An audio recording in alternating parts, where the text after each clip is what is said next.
I never thought a laugh could break someone's life. My name is Daniel, I was 21, and that morning started like any other, with the sun crawling lazily across my room and my brother, Ethan, already scheming in the kitchen. He was 2 years older, quick with jokes, sharp with a smile that masked the chaos beneath. Mom and Dad, always hovering somewhere between indulgence and irritation, didn't see the red flags. They never did. It started with a casual dare. Ethan leaned against the counter, grinning, holding what he claimed was a harmless gadget he'd found online. "You're too uptight, Danny," he said, tossing it toward me. "Try this, you might relax." I hesitated. The kitchen smelled of coffee and burnt toast, the kind of mundane comfort that made betrayal feel impossible here. But I took it because he made it impossible to say no. At first, nothing happened. He laughed at my exaggerated expressions, and I laughed along, letting the tension slip out in snatches. Then it hit, a sharp, searing pain in my back, a scream caught in my throat before it even formed. I collapsed to the tile floor, the taste of panic and copper filling my mouth. Ethan's laughter faltered, just for a second, before he shoved it off as part of the prank. "Daniel, stop overreacting," Mom's voice cut through the haze, calm and measured, like she always did when she thought reason could patch a broken body. I tried to move, tried to explain, but every muscle below my waist refused to obey. Panic turned to terror when I realized I couldn't feel my legs. The ambulance came, and I remember Ethan looking pale, muttering something about, "It's just temporary." But the EMTs didn't joke. My parents followed quietly, faces tight, and for the first time I saw something in their eyes I didn't recognize, doubt not at me but at themselves. At the hospital, the MRI was ordered immediately. I floated somewhere between fear and disbelief as the machine hummed, an alien lullaby, and the images slowly formed on the screen. The radiologist's expression was grave, unreadable, but his words didn't need interpretation. Spinal trauma, incomplete paralysis. I remember looking at Ethan and Mom and Dad, expecting to see horror, guilt, maybe remorse. Instead, there was something else, an unease that didn't match the words. My mother whispered almost to herself, "Maybe it's not that bad. Maybe he's being dramatic." My father nodded, tightly, like he'd rehearsed that phrase in his head 1,000 times. I wanted to scream at them, shake them into acknowledgement, but my body wouldn't obey. And that's when I first felt the creeping realization, the seed of suspicion. They weren't protecting me.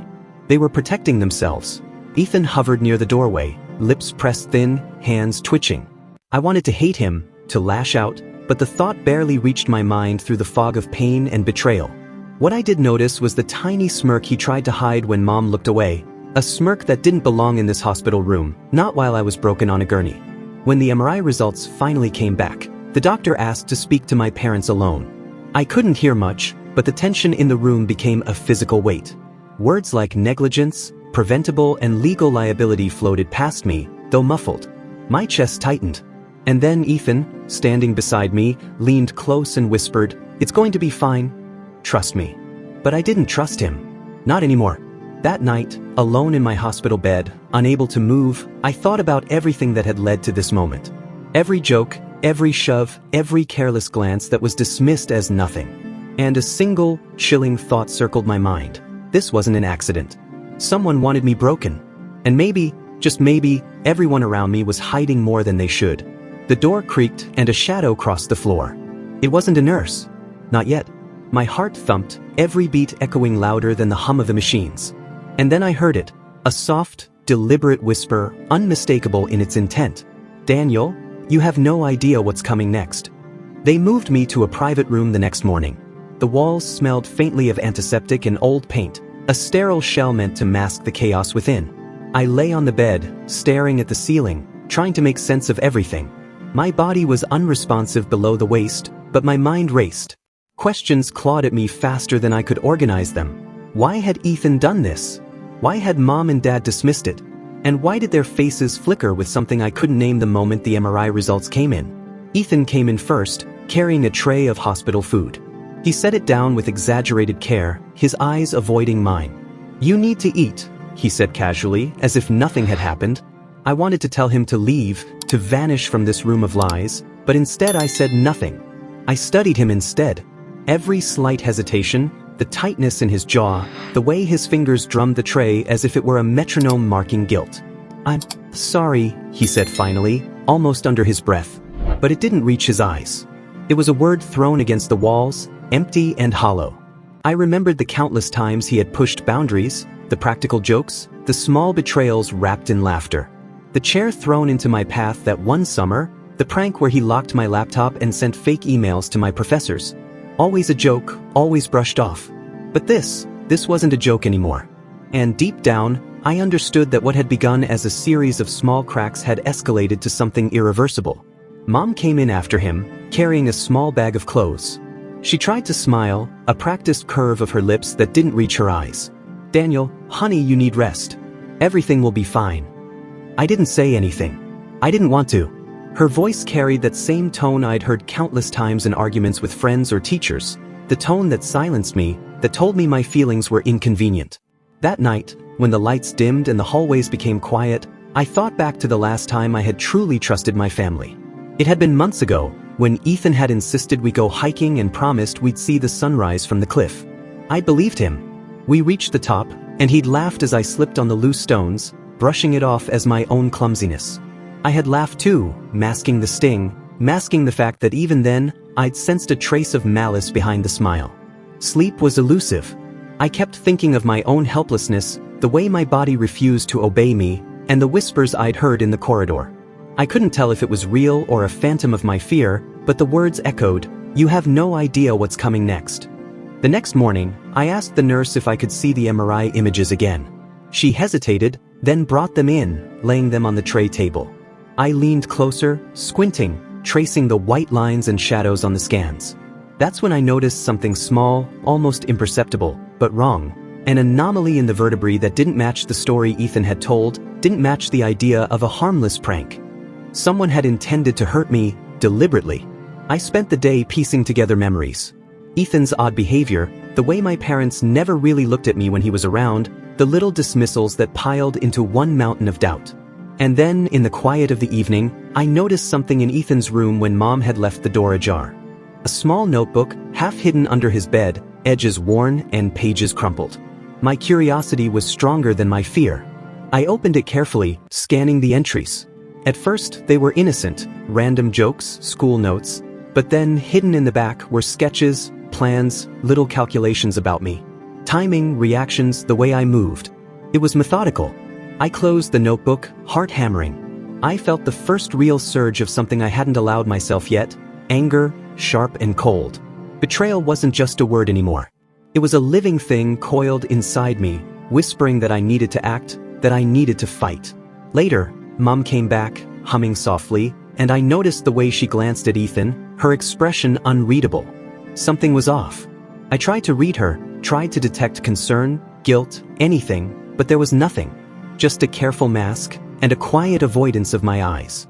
I realized then that I wasn't just broken physically.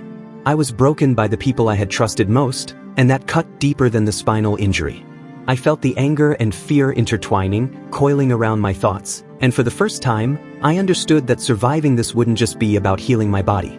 It would be about uncovering the truth behind the lies, about exposing the people I loved most. I lay back, staring at the ceiling, the notebook burning a hole in my mind. And I swore silently to myself, I would not let this end like this. But I also knew that whatever I was about to uncover, it wouldn't be easy, and someone would fight back. A shadow passed by the doorway again. It wasn't Ethan, and it wasn't Mom. Whoever it was didn't knock.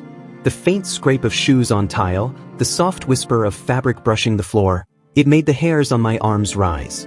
I couldn't see them clearly, but their presence was deliberate. Watching. Waiting. And I realized, with a sinking weight, that the people I thought I could trust might be the very ones orchestrating what came next. The days blurred together in that hospital room.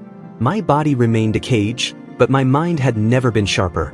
Every detail became a piece of the puzzle. Ethan's two casual glances, Mom's rehearsed concern, Dad's quiet avoidance of questions. I began keeping mental notes, replaying conversations, watching their reactions like a hawk. And the notebook, I thought about it constantly, tucked under my pillow at night, as if its secrets could somehow heal me if I just memorized them. One afternoon, Ethan came in with a new smirk, the kind that had always made my skin crawl. "You're thinking too much, Daniel. Just relax," he said, tossing a small ball toward me. My reflexes were gone, but my mind caught on instantly. That ball, too, was part of the game, part of the plan, and I realized I could no longer pretend I didn't see it. I watched him carefully, noting the way he leaned, how his weight shifted when Dad passed by, the subtle flick of his eyes toward the notebook tucked under my pillow. He was bold now, careless in a way he never had been before, perhaps because he assumed I was weak, helpless. But that assumption was about to become his first mistake. That night, I made a decision. I couldn't just lie there and wait. I had to act, even from this bed, even with my body betraying me. I started small, asking questions about the MRI, feigning ignorance. Did the doctor say anything specific about my spine? I asked my parents one evening. Dad's response was quick, rehearsed, a dismissive wave of his hand. "It's fine, Daniel. You'll heal. Don't stress yourself." I noted every detail, every hesitation, every micro-expression, filing them away. And then a breadcrumb appeared, almost accidentally. While adjusting my bed, I spotted a crumpled piece of paper sticking out from Ethan's jacket, which he had carelessly left draped over the chair. I snagged it with my good arm. It was a list, dates, times, small notes, and beside each note, a tally mark. One column was labeled with my name. I read it over and over, disbelief turning into cold certainty. This wasn't a prank that had gone wrong. It had been planned. Anger surged through me, burning hotter than any pain I'd felt. I wanted to scream, to confront him, but I knew that would be naive. If I wanted justice, or revenge, I needed strategy, patience, precision. I tucked the note carefully under my mattress, pretending to rest. It was then that I made my first plan, in the quiet of the dimly lit room. I would collect proof, undeniable evidence of what Ethan had done. And I would make my parents see it too. But I also knew, deep down, that they might resist, deny, even lie outright. The betrayal wasn't just his, it was theirs too. And exposing it would require courage I wasn't sure I had. A few days later, a nurse came in to check my vitals. She hesitated for a moment, her eyes darting toward the doorway, as if expecting someone. I seized the opportunity. "Do you ever notice anything strange? Any unusual behavior from Ethan or my parents?" I asked softly. She looked startled, but then shook her head.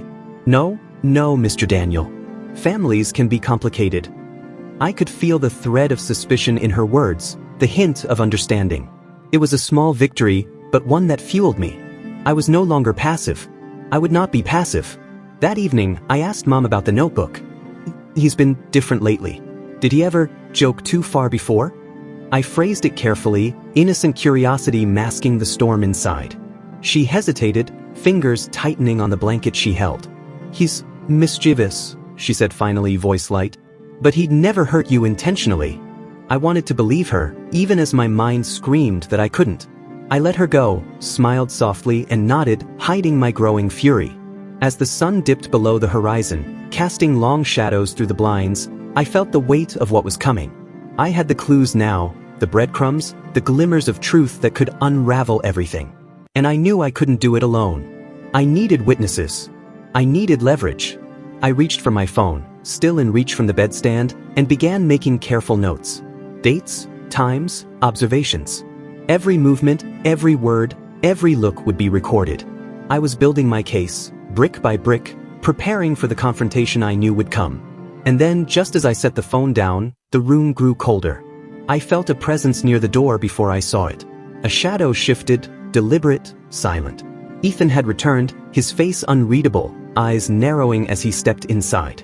He closed the door behind him slowly, the click of the lock echoing like a warning. "Daniel," he said softly, almost a whisper, but it carried an unmistakable edge. "I know you're thinking. I see it in your eyes." My heart raced, but I forced calm, meeting his gaze steadily. "Then maybe you should start explaining," I said. Ethan smiled, slow, deliberate, and it wasn't the playful smile I remembered. It was a predator's, confident, daring me to make a move. "Oh, you're going to make a move," he said, "and soon. But the question is, can you handle what comes next?" That was when I realized, fully, that the game had changed. The subtle manipulation, the hidden threats, the lies, they weren't just his anymore. Everyone in this house had a role to play, and I was finally awake to it. I clenched my fists, ignoring the tremor of fear.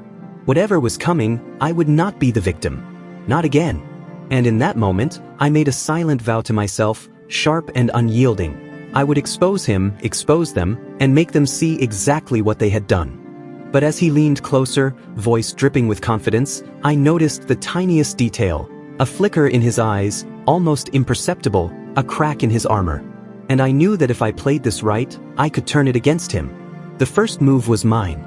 The question was, how far was I willing to go to take it? The proof came to me in pieces, like fragments of a shattered mirror I had to piece together carefully. I spent nights staring at the notebook, the crumpled notes, the tally marks, and Ethan's calculated scribbles. Each entry revealed more than just mischief. It was meticulous planning. Times, locations, reactions, probabilities. He hadn't just intended to scare me, he had intended to break me. And now, with the MRI results, the full scope of the damage became undeniable. I requested the hospital records, citing insurance and follow-up procedures. The clerk handed them over, oblivious to the weight I was carrying. I read them slowly, line by line, every phrase hitting like a hammer. Negligence? Intentional injury? Strong possibility. And when I juxtaposed these with Ethan's notes, the pattern was unmistakable. I could almost feel the pulse of his plotting laid bare in ink, spilling across the pages like a confession. That night, lying in the dim glow of the bedside lamp, I began formulating my first move. It couldn't be reckless. It had to be surgical. Evidence had to speak louder than accusations, because my parents, as I already suspected, were expert deniers. They were complicit not because they had hurt me directly, but because they had allowed it, because their love for Ethan outweighed their concern for me. And that was a betrayal that cut deeper than bones. I started small. I took photos of the notebook pages, of the tally marks, of the handwriting that matched Ethan's in earlier schoolwork. I documented everything in chronological order, building a narrative that could withstand doubt. I knew I needed allies. I knew I needed leverage. And for the first time, I allowed myself to taste the faint sweetness of empowerment. A week later, Ethan tried to provoke me. He smirked as he brought in a bag of snacks, leaning over the bed just close enough to make me flinch. "Feeling better?" he asked, voice teasing, confident that fear would still control me. I looked at him calmly, hiding every surge of anger and fear. "Yeah," I said. "I've been thinking." He frowned slightly, unaccustomed to the calm, and I pressed my advantage. "About all of this," I said, gesturing toward the room, the records, the lingering sense of tension. "About everything you've done." Ethan's smirk faltered, just a fraction. That fraction was all I needed. I leaned closer, voice low but steady. "You might want to be careful because I've been documenting everything. Every move. Every lie. And soon, everyone's going to know the truth." He laughed, but it was short, hollow. "Do you really think you can fight this from a bed?" he asked, leaning back, testing me. I didn't answer. I didn't need to. I let the tension hang in the air, heavy and suffocating, until he finally left the room, closing the door with a click that sounded almost too loud in the quiet. The next morning, I initiated the first countermove. I called a family friend, someone my parents trusted, someone neutral, and arranged for them to come visit under the guise of support. I made sure to casually mention that I had been feeling unsafe, that I had questions about the accident. By the time they arrived, I had rehearsed what I would show them. Photographs of the notebook, the tally marks, the juxtaposition with my medical records. Their reaction was immediate. Shock, disbelief, anger, but most importantly, validation. Someone else saw what I had been seeing, someone else finally understood the scale of the betrayal. My parents, who had been so confident in their denials, froze. For the first time, I watched fear flicker across their faces. Ethan tried to intervene, tried to spin it as exaggeration, but the evidence was undeniable. I watched as the carefully constructed facade of innocence began to crumble, piece by piece. And when the family friend said, quietly but firmly, "Daniel, you've been right all along," I felt a surge of vindication that coursed through every nerve of my immobilized body. But the victory was only partial. I knew Ethan would regroup, that he would fight back. And I knew that my parents, though shaken, were still choosing him over me, still shielding him with every instinct of misplaced loyalty. That night, alone, I replayed everything in my mind. The notebook, the tally marks, the faces of my parents, Ethan's smirk. I had undeniable proof now, and the scales were beginning to tip. But the war was far from over. And then, as I drifted toward the thin comfort of sleep, I heard the faintest creak outside the door. Not Ethan this time. Someone else. Someone who had been watching, waiting. And a whisper, barely audible, slithered through the room. "You think you've won, Daniel, but you haven't seen the whole board yet. By the time I was discharged from the hospital, my body still betrayed me, but my mind had never been sharper. Every move I had made so far had been careful, calculated, a game of observation and strategy. But now the stakes were higher. Ethan had been exposed, at least partially, and my parents had been forced to acknowledge that something was wrong, but their loyalty was a tangled web, and I needed to pull at the right threads. The first step was precision. I returned home, careful not to reveal the breadth of my planning, pretending still to be fragile, still to be recovering. My parents hovered, anxious, unsure, while Ethan smirked as though he had been underestimated, confident that my paralysis kept me at a disadvantage. They didn't know I had spent hours memorizing every move, every slip, every hint of guilt or fear. I started small, placing subtle reminders of his misdeeds where others could see. A notebook left partially open on the kitchen counter, photographs of his notes casually displayed on my phone screen when my parents walked by. It was psychological warfare, a way to erode his confidence and set the stage for a more public confrontation. Then came the first real escalation. Ethan, thinking he could intimidate me into silence, pushed harder. He mocked my limitations openly at dinner one night, laughing in a way that was meant to humiliate. But I didn't flinch. I let him finish, then calmly said, "I've shown your plans to someone who can't be ignored." My parents froze, and for the first time, Ethan's smirk wavered. I had not needed to raise my voice. The implication alone was enough. The next day, I orchestrated a more deliberate move. I invited a small gathering, neighbors, a trusted family friend, and a counselor, under the guise of a casual meeting. Everything was rehearsed. When Ethan arrived, confident and cocky, I revealed the notebook, the photographs, and the tally marks, one by one, narrating the timeline, the calculations, the deliberate planning. My voice was steady, calm, almost detached, and every word cut sharper than any screen could. Ethan's first reaction was denial, wild, and defensive. "That's not true. You're lying," he shouted. But the evidence spoke louder than his protests. The room went quiet, the kind of silence that carries the weight of undeniable truth. My parents, who had been so certain in their protection of him, looked at the pages with a dawning horror. And in that instant, the dynamics shifted. The confrontation escalated quickly. Ethan lunged for the notebook, trying to snatch it, but I had anticipated the move. A neighbor stepped in, calm but firm, holding him back. His aggression faltered, just slightly, enough for me to see that the psychological advantage had swung in my favor. The room became a stage, and I was finally holding the script. "You planned this," I said, looking directly at Ethan. "You wanted me broken. And you counted on them, on Mom and Dad, to cover for you. But you underestimated me." My parents didn't speak, caught between shock and a dawning awareness of their own complicity. Ethan's voice wavered, the first crack in his armor. "It was supposed to be a joke. I didn't mean for it to paralyze me?" I interrupted, voice sharp, cold. "Didn't mean for the MRI to show the truth? You knew exactly what you were doing."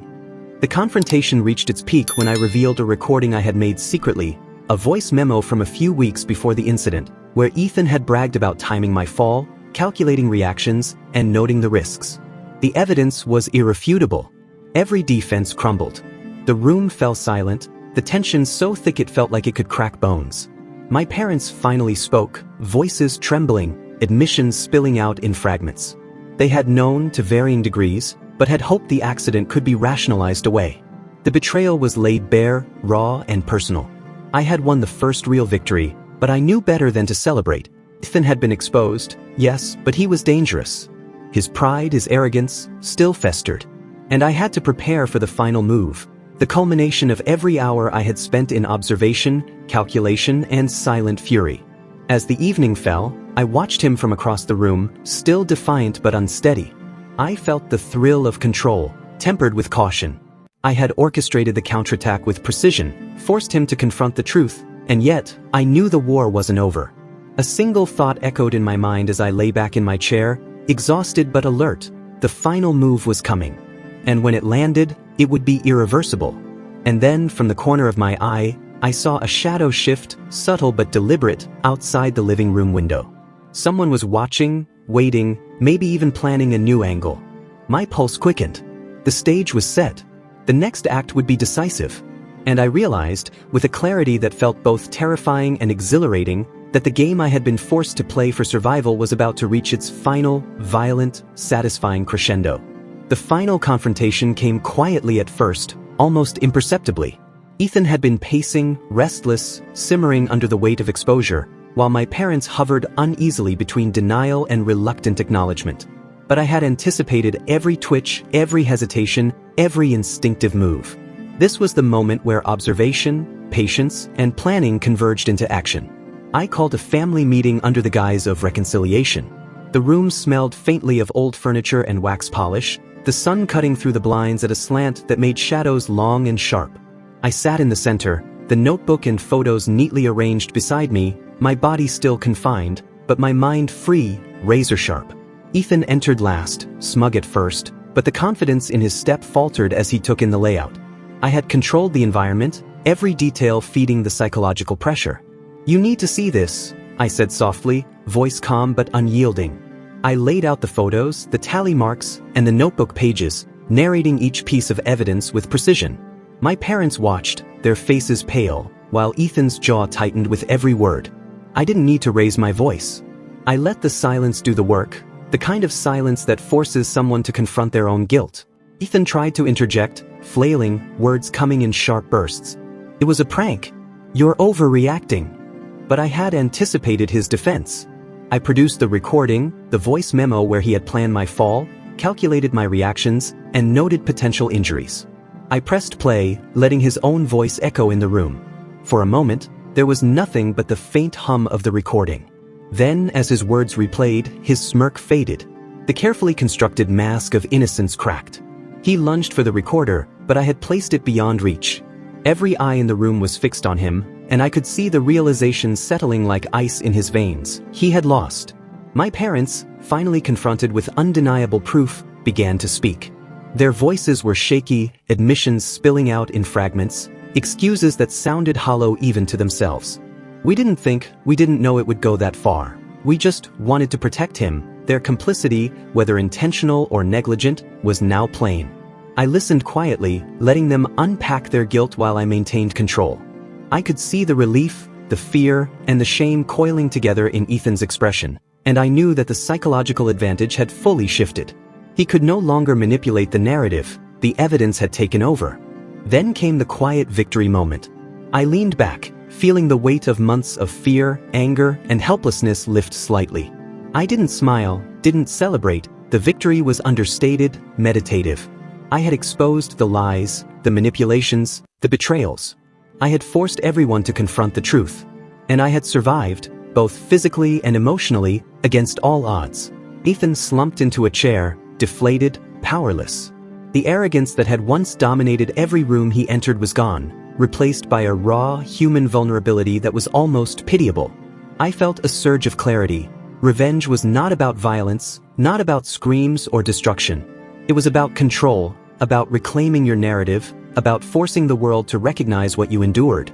As the room settled into an uneasy silence, my parents avoided my gaze, ashamed yet incapable of articulating the depth of their betrayal. I realized that, finally, they had no choice but to see me, not the broken boy they dismissed, not the victim they underestimated, but the person who had survived, observed, and outmaneuvered them all. And in that quiet, meditative space, I understood the final truth. The battle had been won not with anger, not with aggression, but with patience, precision, and unwavering resolve. But even in that victory, I felt the lingering shadows of what had been done to me. The fear, the betrayal, the pain, they would always be part of me. Yet, for the first time, they no longer controlled me. I was free, in a way I hadn't imagined possible, and the satisfaction was both subtle and profound. I closed my eyes for a moment, breathing in the stillness of the room, letting it settle like water in a quiet lake. The storm had passed, but the lessons remained. Trust must be earned, observation is a weapon, and sometimes the fiercest strength is the one that lies quietly beneath the surface, waiting for the right moment. And then I looked up, meeting their eyes, calm, resolute. "This ends now," I said softly. And it did. The house was quieter after that. The kind of quiet that presses against your ears, that leaves space for every thought, every reflection, every memory you thought you had buried. Ethan stayed in his room, silent, subdued, no longer the storm I had known. My parents moved through the house with tentative steps, aware now of the weight of their choices, their complicity.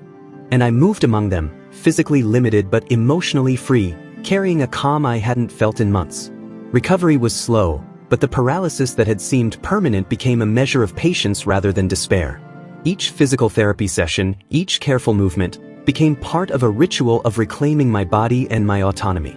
But more than that, every moment was a meditation on trust, betrayal, and the quiet satisfaction of having outmaneuvered those who thought they could break me. I spent long evenings alone, reflecting on the path that had led me here. The notebook, Ethan's notes, the tally marks, the recording, they were all fragments of a reality I had refused to accept at first. I had let fear dominate me, let helplessness define me, and in doing so, I had learned the cost of complacency. But I had also learned something else. Resilience is built quietly, meticulously, like roots growing deep beneath the soil, unseen until a storm tests them. I began reaching out to others who had been betrayed in subtle, insidious ways. I shared my story cautiously, carefully, watching as listeners absorbed it, as faces shifted between disbelief, horror, and recognition. Every time, I reminded them of the power that comes from preparation, observation, and the courage to act when the moment is right. And yet, I never let my victory turn into arrogance. I understood, intimately, the fragility of trust, the sharp edge of deception, the way one person's cruelty can ripple outward, touching everything and everyone in its path. That understanding became my guide, my anchor. To those of you listening, watching, following this story, I want you to remember something. Strength is not always loud. Sometimes it's quiet. Sometimes it's patience. And sometimes the most devastating revenge is not violence, but the relentless pursuit of truth, the careful exposure of lies, and the reclamation of your life from those who thought they could take it from you. If this story resonates with you, if it reminds you of battles fought in silence, of betrayals that cut too deep, I encourage you to like, subscribe, and share. Because there are more stories, more truths that need to be told, and more voices that need to be heard.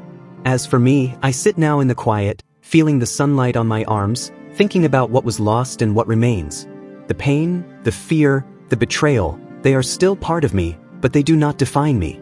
I am a witness to my own survival, and in that witness, I find peace. Sometimes, I close my eyes and imagine the roots of a tree, growing slowly beneath the earth, unseen, enduring every storm, every shift in the soil, every shadow. And I understand that I, too, am like that tree. Broken, yes, but still growing, still reaching, still anchored. And one day, maybe, the world will see the quiet strength that lies beneath the surface. And that strength, I've learned, is the most powerful revenge of all.